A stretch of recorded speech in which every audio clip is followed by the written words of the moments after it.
Good evening from New York. I'm John Hayden. There's a moment in every high-stakes negotiation where one side makes a move it believes will force the other to blink. Iran just made that move. Tehran came to the table with what it framed as a reasonable compromise: reopen the Strait of Hormuz, lift the U.S. naval blockade, let the oil flow freely again, and then, somewhere in a later phase of talks, address the nuclear program. On the surface, that sounds like progress. It sounds like two adversaries choosing restraint over confrontation, finding a managed path away from the edge. But President Trump didn't see a compromise on that table. He saw a delay tactic dressed in diplomatic language, and he shut it down, completely, publicly, and without a hint of hesitation. What happened in the hours that followed tells you more about the real direction of this conflict than any press release or official statement ever could. This is not just the story of a rejected offer. This is a story of what that rejection reveals about where things are truly headed. It restores economic momentum, buys the regime political breathing room at home, and preserves the leverage that Tehran knows it loses the moment external pressure is lifted. From Washington's perspective, it is a trap, and the White House recognized it immediately. To understand why the White House closed the door so firmly, you have to look carefully at what Iran was actually proposing, and just as importantly, what it was deliberately leaving off the table. Tehran's plan rested on a specific and calculated sequencing: economic relief first, nuclear accountability later.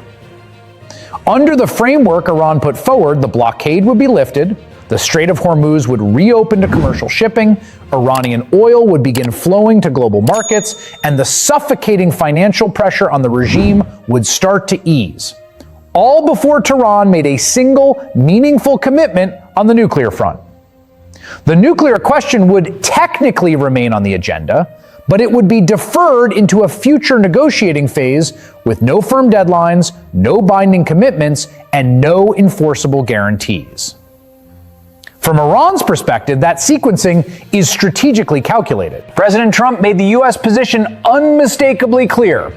In a direct interview with Axios, he stated there would be no economic relief, no blockade easing, and no partial agreements of any kind until the nuclear question is resolved first. Not promised, not deferred, not placed in a future phase, but addressed concretely and upfront.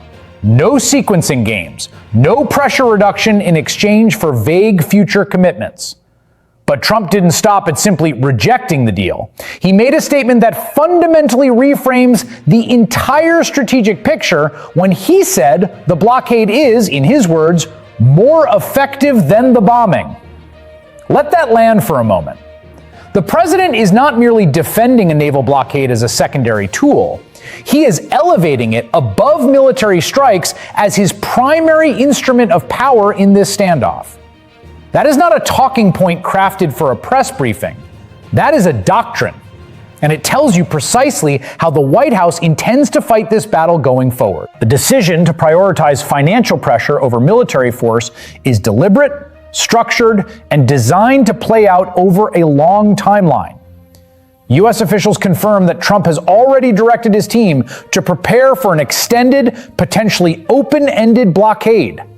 More naval assets in the region, fewer commercial vessels moving in and out of Iranian ports, sustained, compounding pressure on Tehran's ability to export oil, generate government revenue, and fund the regional militia networks it depends on to project power across the Middle East.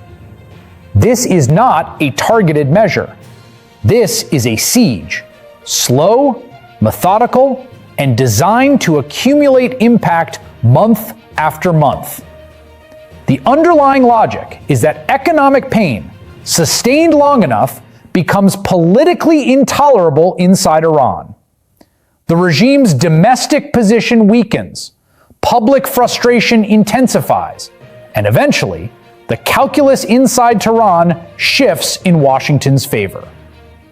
That is the theory, and Washington, for now, is fully committed to testing it. Iran is not sitting quietly under that pressure, at least not publicly. A senior Iranian security official warned this week that the blockade could soon be met with what was described as practical and unprecedented action. Those words are deliberately vague, and that vagueness is entirely the point.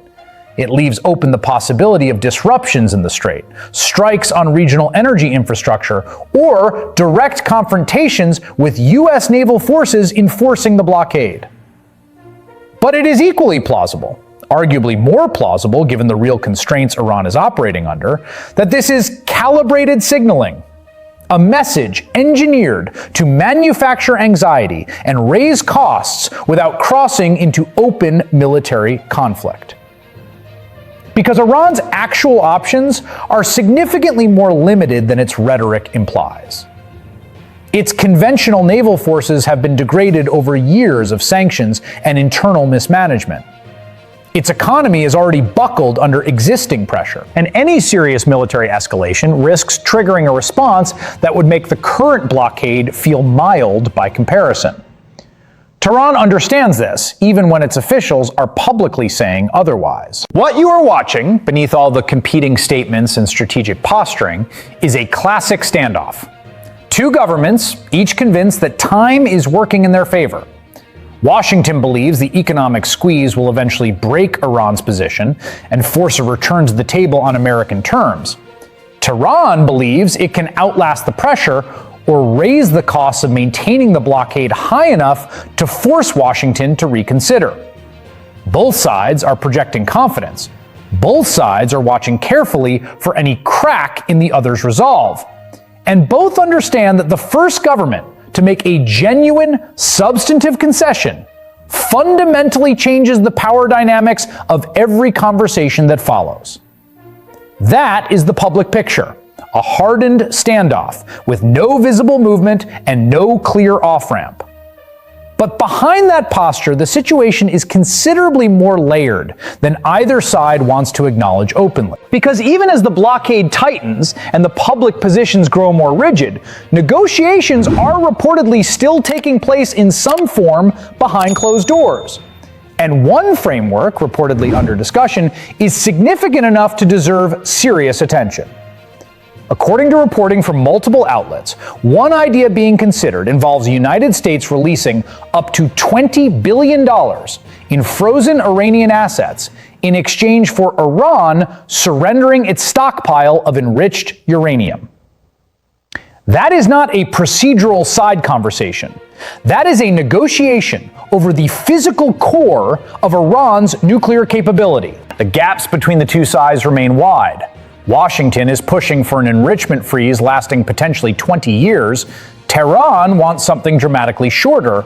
And there are deep unresolved disputes over where the uranium goes, whether it is shipped out of the country or diluted under international supervision, how any released funds can be used, and what credible verification looks like in practice.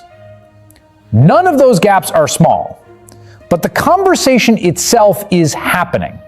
And that fact, quiet, unannounced, happening in the background while both sides harden their public positions, is a signal worth paying very close attention to. Here is the reality that neither government is willing to state plainly. There is no breakthrough approaching. There is no off-ramp being quietly constructed, no agreement anywhere near finalization, and no indication from Washington or Tehran that either side is genuinely prepared to move on the terms that actually matter most. The blockade tightens, the economic pressure compounds week by week, the back-channel conversations continue without resolution, and the rest of the world watches two governments locked in a waiting game, each calculating that the other will absorb the cost of moving first. Every standoff eventually ends. The only real question is who blinks, under what conditions, and what the world looks like on the other side of that moment. So far, neither side has given an inch. And until one of them does, this is where we are. No deal, no relief, and no clear end in sight. Hey, thanks for tuning in. If you enjoyed this video, don't forget to hit that like button and leave a comment, a really positive, nice, and kind comment. That would be appreciated. And if you're not already subscribed to our channel, make sure to subscribe and turn on notifications so you don't miss any of our daily updates.